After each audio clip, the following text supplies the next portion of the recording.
Hello everyone, my name is Adam Bostock. I am one of the audiologists at Alto Hearing. We are a family-run audiology clinic with practices in Lutterworth and Kenilworth, UK, and we are back today to bring you another earwax removal video. If you enjoy our content, we would really appreciate it if you could take a quick moment to subscribe to our channel and give that little like button a click.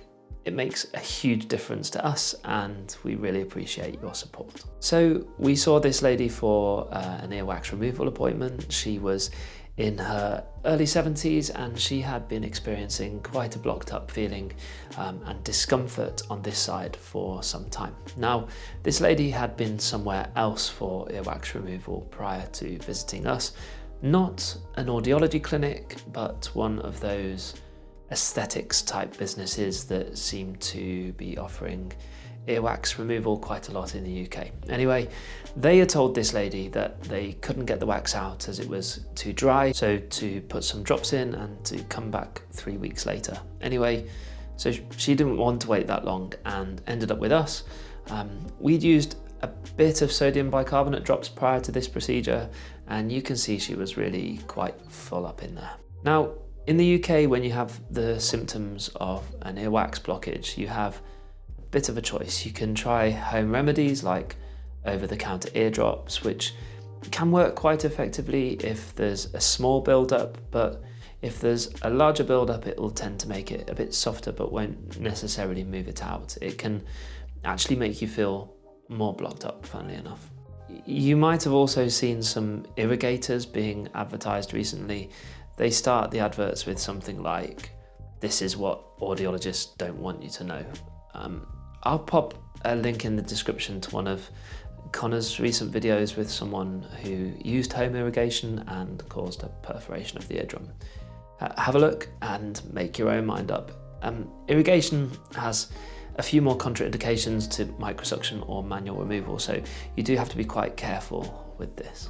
Anyway, so if you want to get wax removed in the UK, you can either go to your GP and try and get a referral to see a nurse practitioner, which is becoming harder and harder to do, or if you want to get it done privately, then you can book in to see someone like ourselves. Strangely, in the UK, earwax removal isn't regulated at the moment, so you do have quite a few places, as I mentioned, setting up doing earwax removal. I see a lot of aesthetics places offering it, and I think my local barbershop even has someone in once a week now doing it. Again, it's up to you. You take your own chances. I'm not actually in the camp that thinks earwax removal is a really dangerous procedure. I think there's far more dangerous procedures out there performed by people with no qualifications. Take the young 16-year-old who's sticking a new tyre on your car. Inherently, that has more risk attached to it, but nothing we're doing is life-threatening. However, the ear is a delicate environment, and actually, it's more about understanding what normal looks like and being able to identify where there is a cause for concern so we can treat it or refer appropriately. We've spotted cholesteatomas, infections, unilateral hearing losses that require immediate referrals at earwax removal appointment. These are where people have ended up having quite significant medical interventions afterwards. And these interventions would only have taken place with the right referral at the start. Is someone who has no experience of the anatomy and the pathology of the ear the right place to get your wax removed? Yeah, I'll leave that with you to make your own mind up. And yes, they will probably be cheaper, but it is what it is. Anyway, so with this lady, we were able to get that wax out quite easily. It was quite deep, but she left feeling absolutely amazing. So all in all, a good result for everyone involved. Now, we did a Q&A a few weeks back, and we'll probably do another one quite soon. So if you have any questions, please do get them into us by leaving a comment below. But I also try and answer them during these videos as well. And one of the questions that's come up recently is, why don't you always clean the whole ear? Sometimes you leave bits. Obviously, people find this quite frustrating as it comes up quite a lot actually. The answer is because there is no need to always clear it out fully. When you're putting a Zollner tube in someone's ear, it carries a risk, and with someone experienced like Maria, that risk is inevitably quite small, but it isn't zero. The question you have to ask yourself is, what are we trying to achieve with earwax removal? Is it, I want to clear out this ear like I'm valeting my car and I want it to be sparkling clean?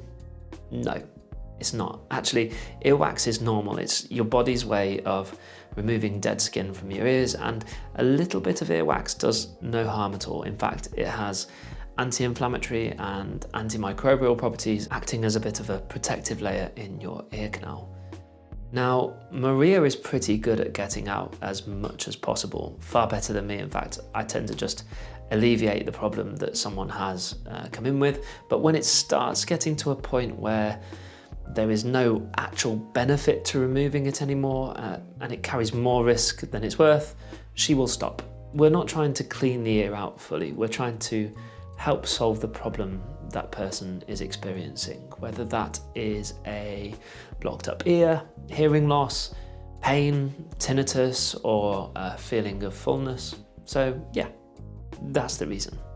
Anyway, I think that's about it from us today. I hope you've enjoyed this video. As always, please do give the video a quick like and subscribe to our channel for more audiology content. Have a great day and see you again very soon.